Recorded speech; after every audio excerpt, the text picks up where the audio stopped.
I encourage people, instead of script or paragraph thinking, bullet point thinking. You'll notice that if I had slides with paragraphs and paragraphs of information, there may be some of you that have that learning ability to gravitate to it. However, most of us today, do we all hear about our attention spans and where they're at now? Less than a goldfish, which is 7 seconds or less than a goldfish, our attention spans. So how do we do that? How can we be concise and captivate in that moment? Then be confident. There are many times that, and you don't have to be a professional public speaker to do this. Whether you realize it or not, I'm nervous being in front of you. However, I put in the reps. I keep that nervousness at a certain point. Some people may know it, some people may not. However, when you're confident in what you do, it makes a huge impact on how people gravitate to you. And I'll give you a couple of examples. I met a gentleman at a networking event last week, and everybody before that was telling me how good this person is as a financial advisor, how good they are. I would never know that from the introduction. It was like, yeah, I'm a financial advisor, and I help people and stuff like that. And his eyes were all over the place. You could tell by his body he was shrunken and closed off. And it's okay to have nervousness. However, if you're truly good at what you do and you're confident in it, you could start to build those skills as you move along. So there's nonverbal. Nonverbal is all of this. How's my posture? How's my eye contact? Is it really uncomfortable eye contact where I'm dialed in and I don't scoot? Or is it comfortable to where I can soften my eyes, I could soften my body posture, I'm still confident? So nonverbal things are all the things that go on with your body.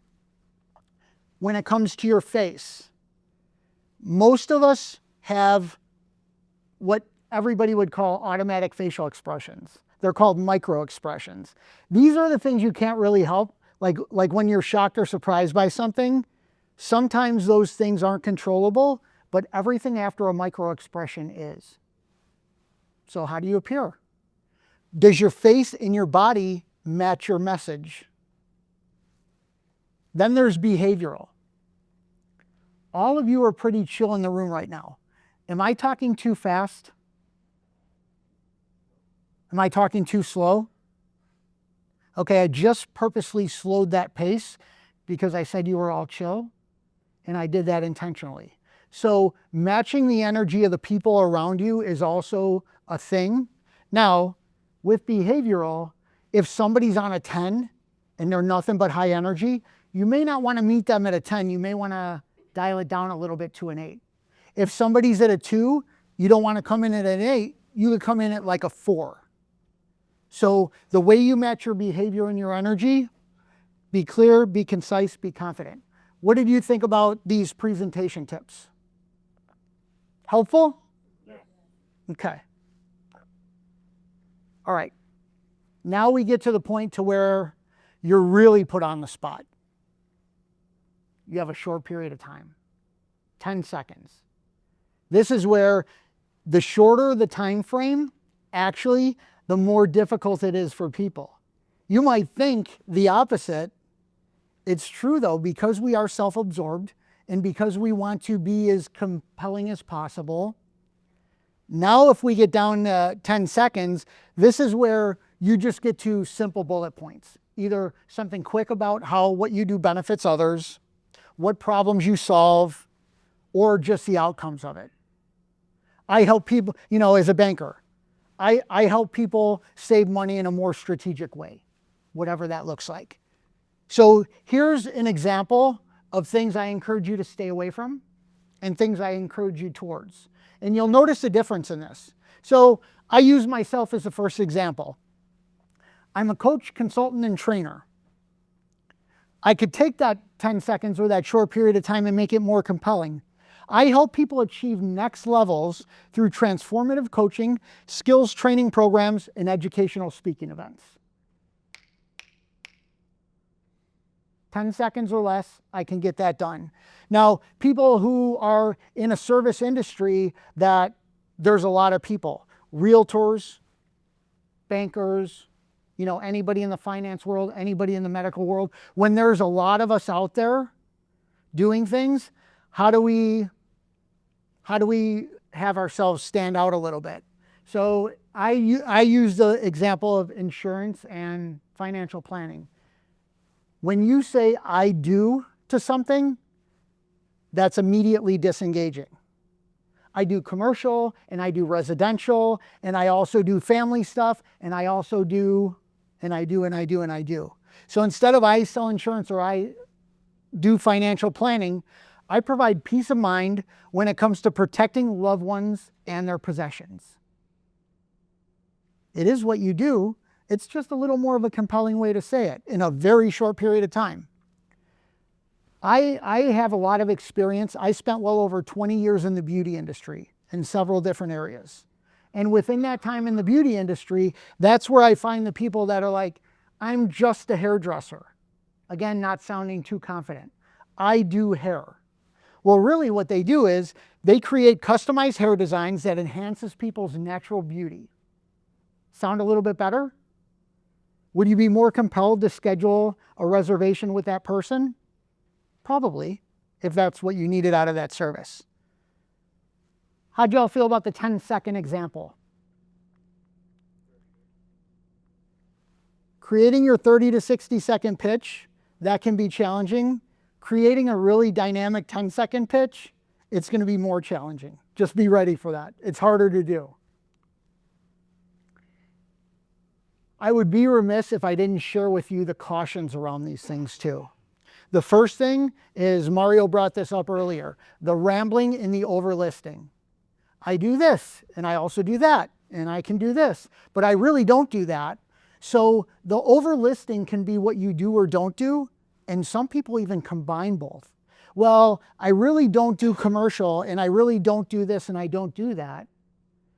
If you have the ability to gain connection with somebody, let them know what you do, not what you don't do. They could figure that out, or they could ask that, and then you could answer that question. That's the idea of it being compelling enough to say, ask me more, or ask me deeper about what you're learning. Ooh, this is more in the corporate world than anything. However, we all know our industries, yes? Do all of you feel like you know your industry? The industry you're in, the bells and whistles? Here's what happens. We start to use technical speak, assuming that everybody knows what it is. So when I start talking about all of my PDMs and how it attaches to my ROI, and I only have capacity for, yeah, you understand that. Even the people that are in your industry, they eye roll it.